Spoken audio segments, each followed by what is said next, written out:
was reverence for Buddhas. Having reverence is the foundation for merit cultivation. And merit is the foundation, and that helps us to have meditation. And with meditation, it helps us to uncover our wisdom. And so it's called a threefold study: precepts, meditation, and wisdom. And there are differences. In observing the precepts, that is internal reflection. That helps us to distinguish between what's right and what's wrong. Because when you have precepts, you have morality, you understand what is right and what is wrong, and you avoid what is wrong, what is unskillful, and choose what is skillful. It's often used as skillfulness as opposed to bad or evilness. Because with skillfulness, there is a suggestion that there is some sort of determination, ability to distinguish. For example, a person who may be very smart, but can do unskillful things. Like, you're smart, but then you go and become jealous, so that's unskillful. It doesn't mean you're evil, it's just that you are unskillful. You've lost your ability to decide what's wrong, what's right, so that's unskillful.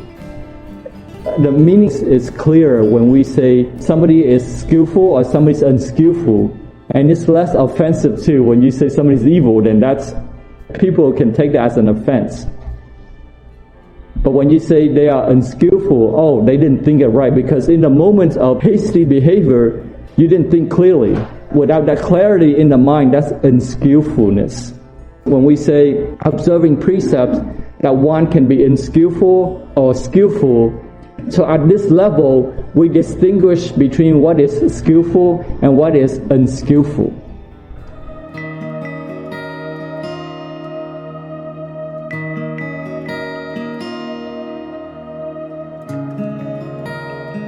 The next level up is meditation.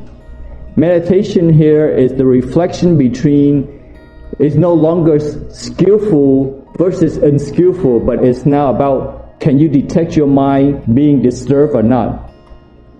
That's the next level up, because when you are at the first level observing precept, your mind can still be disturbed, because you may be very joyful without control. You may be very upset without control. Somebody says something bad to you, you get upset. Or somebody compliments you, you feel joyful. Your mind is still disturbed. But the next level up to meditation, we're no longer talking about skillfulness or unskillfulness, because it's all skillfulness. Because at that point, in order for your mind to be very meditative, you'll feel very at ease. You feel very positive. Now it's the practice of controlling the mind to be undisturbed or to avoid disturbance. But at this level, it's still not enough, because your mind is so determined, so strong, that you can suppress what you don't want to feel. You have not gotten rid of the problem, you have just suppressed the problem. So that's the second level. You can control it, you contain it, you put it in a box. You contain the problem. The problem is still there.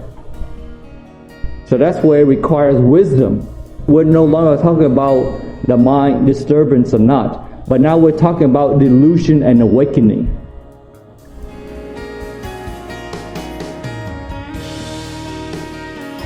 So in meditation, there can still be illusion too, because you're suppressing the problems. You're in meditative joy, but there's still delusion. It's about you feeling this meditative joy. There's still egoistic drive. The ego is still controlling us when we are still in the meditative stage. But when we get to wisdom, that's when we shine lights to the ego, and that's where it disappears. All the delusion disappears. Now you have only enlightenment. Does it make sense? So the three levels, right? The first level is precepts. Is to mold ourselves to be more naturally moral or ethical. And then now our minds is meditative. When we see good things happening to us, we don't go crazy. When we see negative things, we don't become agitated, because we have the ability to suppress what we don't want to feel. Right? When you have that meditation, you have the ability to suppress your joy or your negative feelings. But it's likely you're going to suppress only your negative feelings, but you allow your positive joy to come to fruition because you like to enjoy that meditative bliss.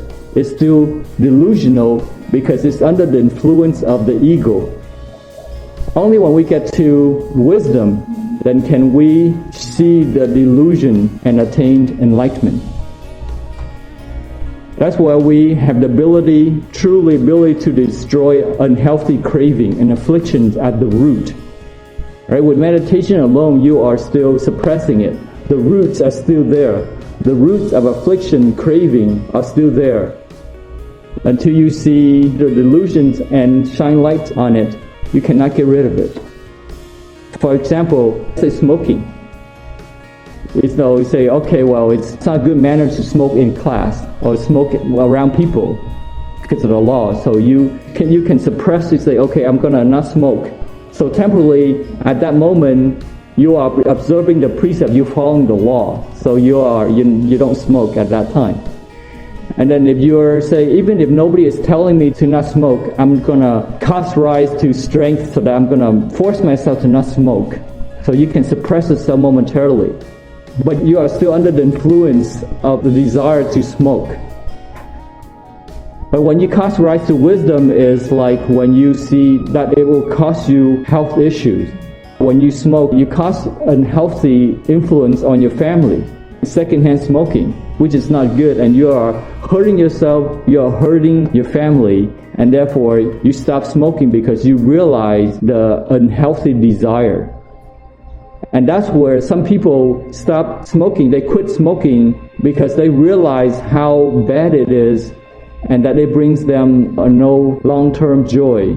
And when they see the negative impacts, the long-term negative impacts, they become awakened and they stop smoking. And not because somebody's telling them not to smoke, but they come to self-realization that they should stop smoking and they quit cold turkey. That's an example.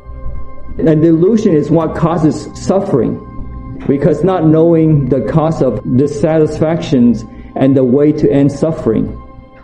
We encounter negative situations, but we don't know why we're in those negative situations. Here's an example of why meditation alone is not sufficient.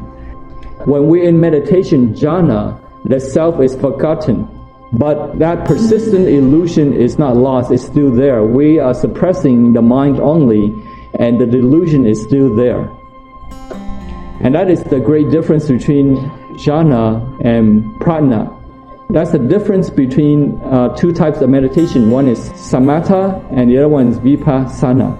Samatha is calming meditation. Vipassana is wisdom meditation.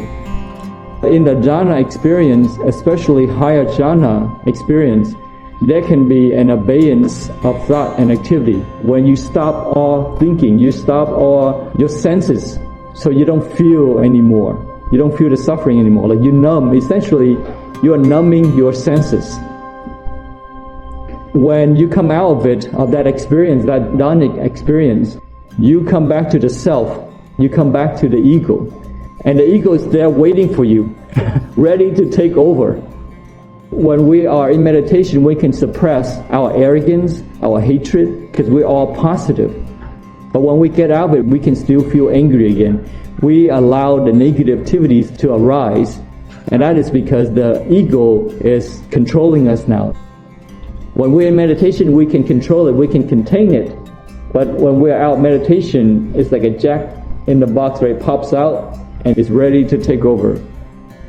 And so meditation alone is not enough. That's why it requires wisdom. Only we can get rid of the ego is through insight and wisdom. So that's the main difference between jhana, meditation, and wisdom, prajna. Only prajna brings permanent freedom and peace.